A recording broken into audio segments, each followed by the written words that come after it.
Hello everyone, nubkeks here. Welcome back to Nub Raids, and in today's video, I want to show you all of the new champions coming with the Razzle Varg live arena patch to raid. So these will be arriving on Thursday in the game. We're going to see all the fusion champions plus some other new ones as well. Razzle Varg, of course, the fusion himself. I've got plenty of videos on him. I think I'll probably upload this one and the first part of the Razzle Varg showcase at the same time. So go and watch that one after if you want to see what the deal is with him. I've never seen so much debate around a fusion legendary of people being like, seems pretty good, seems pretty bad. But like, people don't seem to be, too intense about it either. They're just sort of like, it seems like an actual interesting debate. Well, who is the epic that is going to fuse into Razzle Varg? From the in-game news, it does appear that you're going to be collecting 4 copies of Delajah, who honestly looks freaking awesome. I think one of the coolest champs in the game. Very sleek aesthetic. I absolutely love this like main is super badass and the weapons are cool. I think it all comes together to make one of the cooler looking epics in the game for sure. She is a HP based epic with really good base HP. A little bit slow. Fairly good stats overall, I would say. Her A1, Bath of Azoth, attack one enemy 2 times. Each hit heals this champion by 2% of their max HP, and each hit has a 20 bucks to 30% chance of placing a 5% poison for 2 turns. For A2, Blades Dissolved, 4 turn books to a 3 turn cooldown, attacks all enemies, 75 booking to 100% chance of placing the big decrease attack debuff for 2 turns, both of those damage based off HP. And then Restorative Froth, 6 turn booking to a 4 turn cooldown, puts a continuous heal buff on all allies for 1 turn, and puts a shield buff equal to 20% of this champion's max HP on all allies for 2 turns. Then Instincts, her passive, a 30 books to a 50% chance of counterattacking when ally lizardmen except this champion are attacked, and a 30% ally HP in faction crypt aura. It's an interesting kit. Overall, quite solid, I'd say. AoE decrease attack on a 3 turn, and then a solid enough shield with a bit of a heal on a 4 turn. This will get a lot better with masteries, where you got a small chance to extend, for example.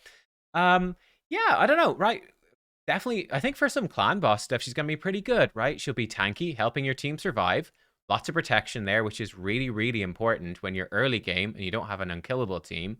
The decreased attack alongside that, it's a lot of survivability with some poisons. I think the big question for clan boss Demon Lord, that's a 50% chance to counterattack. There are some good ones in here. So Jareg is a really good clan boss champion. Venomage is an extremely good clan boss champion. There's others that are okay. Aok's pretty good. Razin is a big one that everyone can get. Permanent fusion, amazing clan boss champion. So I do actually think there's some good potential there for her to come in and actually start pumping out a good number of poisons with the Lizardman sort of focused team. So I totally dig the passive. I think it's super cool. And of course, with the aura, which is great, and this passive, she's going to be a beast for faction crypts too, helping you survive against the boss. Seems like she'll be particularly good in like a Guardian set, so protecting the team and healing herself back up. She'll be able to take a hit. I think Delajah seems solid enough. Let me know what you think. Fusion Epic.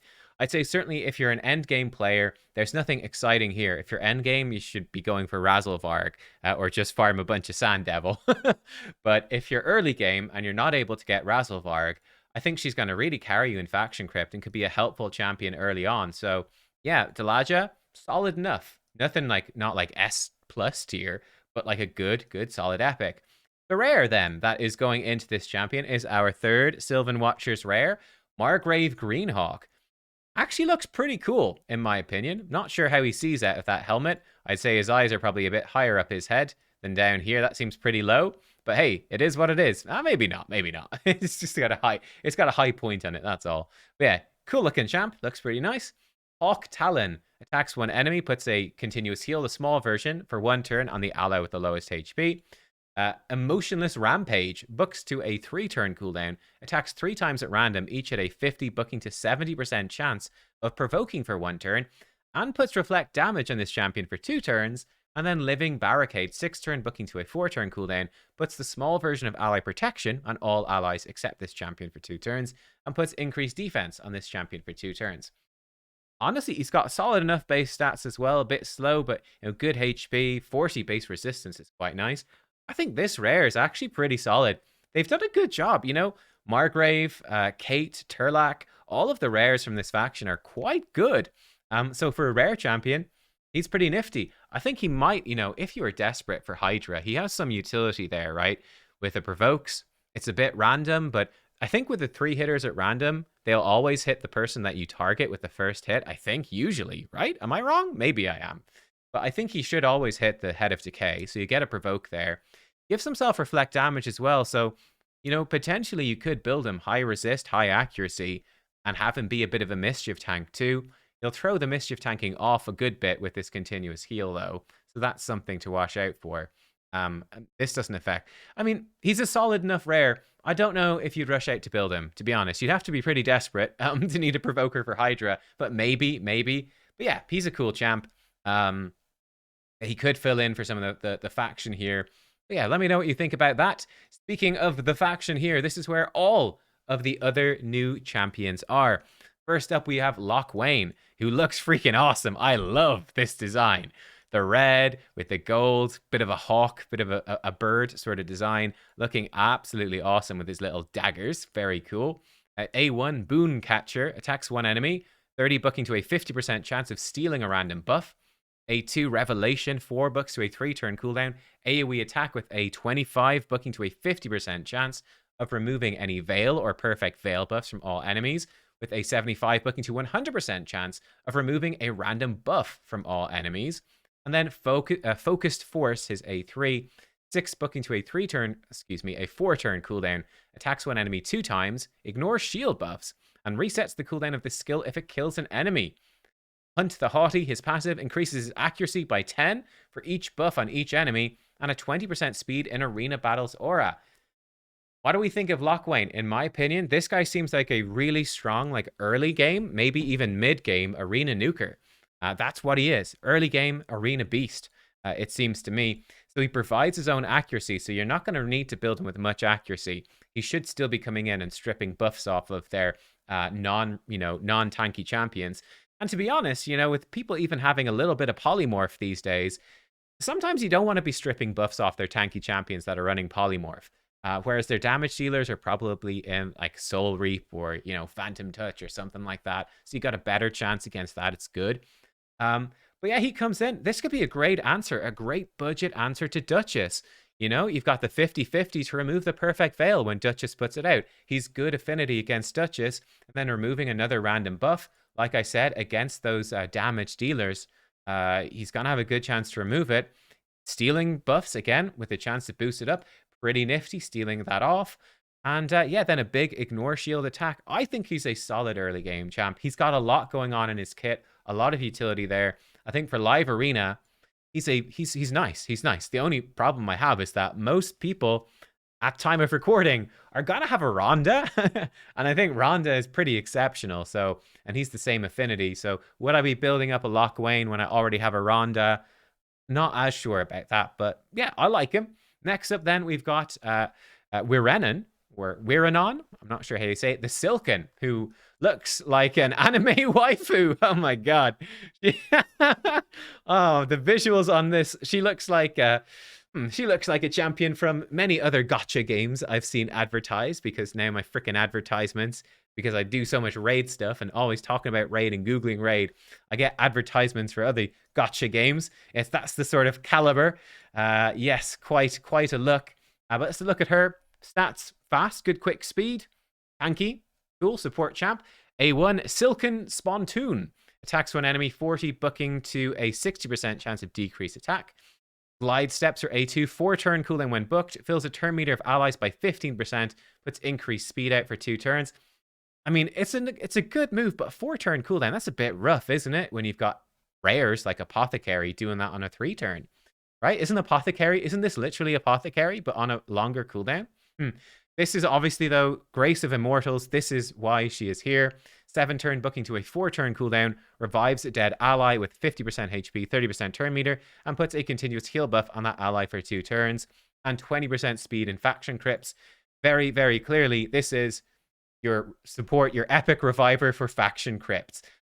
Honestly, I would say at this point, prepare for your Sylvan Watchers faction crypts. It has got to be coming soon, right? It's gotta be. There's kind of no question. I would be curious They did like a 4 Sacred Shard guaranteed for what's her name before? For Rector Drath before.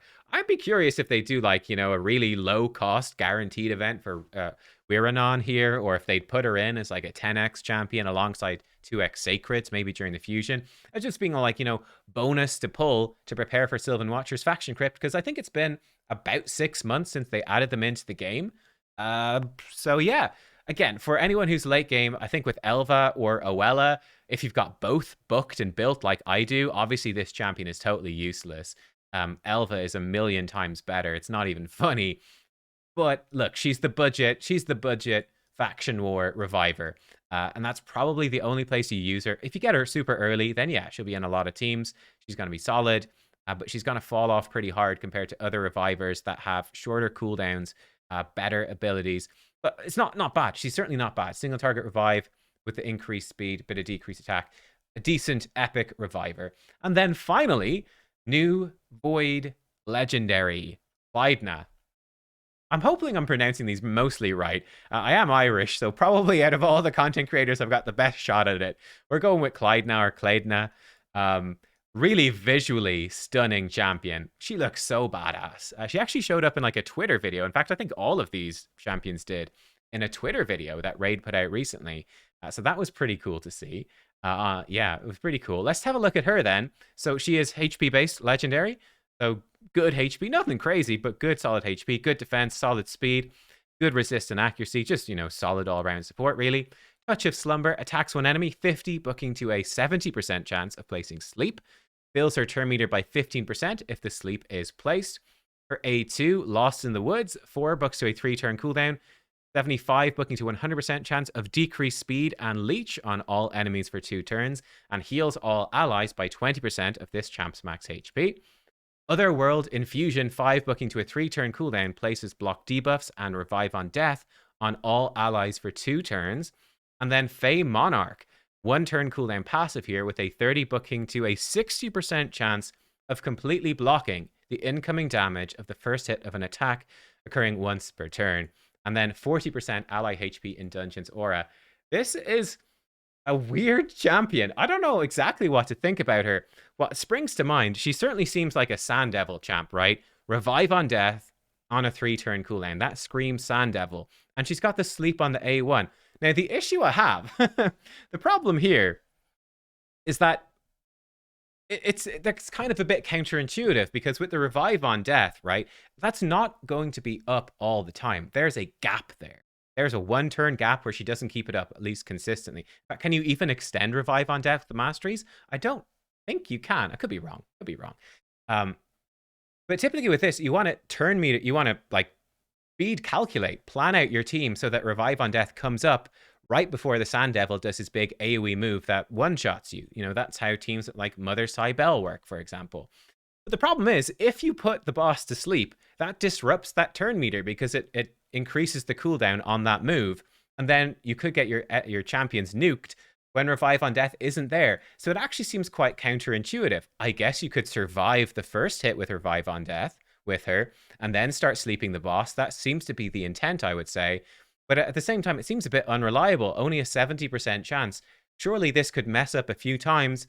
You might get lucky and you'll get revive on death back up on time. But it seems a bit unreliable to me. You know, she's got 3-turn cooldowns on these moves as well. She's not doing the A1 very often. So I'm quite skeptical, to be honest. It's not wowing me. If this was a 100% chance to sleep, I'd be saying, okay, cool. Or if it was revive on death for 3 turns on a 3-turn cooldown, I'd say, okay, cool. That seems very good. But yeah, also, you know, her surviving the hit, 60% chance. This seems like a survive the big Sand Devil nuke thing, but it's only a 60% chance.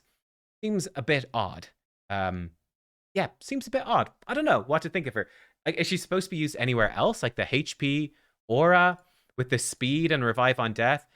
She's gonna be good as well.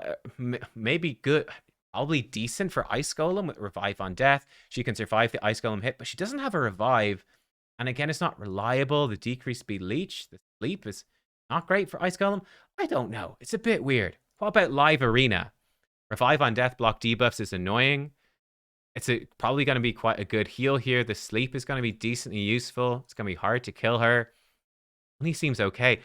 I don't honestly, I'm pretty underwhelmed by her, but I don't know. We'll have to see with some testing. Maybe she is an amazing Sand Devil champion, but that's a tough sell for me. I've got a Godseeker Ninja duo, or alternatively, Godseeker and Walking Tomb Drang duo that can do stage 24, 25 a Sand Devil in okay speed. Ninja takes about 3 minutes or so to do it pretty reliably with Godseeker. So if I pull Clydnow, I don't know. I'd be pretty underwhelmed, but maybe I'm wrong, and maybe someone's going to come up with a really cool team that uses her. But there you go, guys. They are all of the new champions that are coming. Lots of Sylvan Watchers. I really feel like this is the big push for Sylvan Watchers faction crypt. I'd be expecting it probably in the next month or so. It might be something they release, after the fusion ends. Fusion's over. In between this and the next fusion, Sylvan Watcher faction crypt is here. Let's go. And I wouldn't be surprised to see some like drop frenzies for Sylvan Watcher stuff, to see some summon rushes. Maybe the summon rush this weekend is going to be Sylvan Watcher focused, all that sort of stuff. That is, there's sort of my expectations. But yeah, interesting batch of champions. Let me know what you think. Thank you all for watching. Make sure to check out the Razzle Varg showcases. The champion out of all these that you can definitely get if you're far enough in the game, of course, to complete a fusion. But see what I think about Razzle Varg in those showcases. But yeah, I'll see you all next time. Thanks for watching, guys. Goodbye.